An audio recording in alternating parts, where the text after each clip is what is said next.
রাজুল মুতাহা। আমি বিটিআই সংলগ্ন পরীক্ষণ বিদ্যালয়ের শিক্ষার্থী। আমাদের পঞ্চম শ্রেণীর বৃত্তি পরীক্ষা থেকে আমরা বঞ্চিত হয়েছি। এখানে আমাদের এখানে BTI school, BKAC school, government school, সম্মানীয় স্কুল সবসময় বৃত্তি পেয়ে আসছে, সবসময় ভালো অর্জন করে আসছে। কিন্তু এবারে তিনটি স্কুলে একটি স্কুলও বৃত্তিপ্রাপ্ত হয়নি। আমাদের স্কুলে 70 জন শিক্ষার্থীর মধ্যে কেউ বৃত্তিপ্রাপ্ত হয়নি।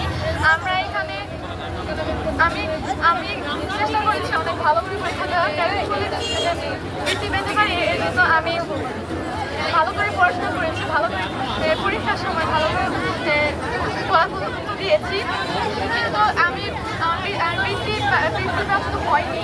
এখানে আমি যখন 2025 সালের বৃত্তি পরীক্ষাটা আমাদের ছাত্রছাত্রী দিয়েছি, আমরা আমাদের পরবর্তী ক্লাসের পড়া নষ্ট করে আবার এই 5-এর পড়াটা আবার করতে হয়েছে।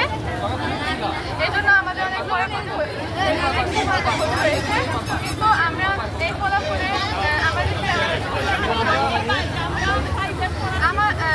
আমরা সবাই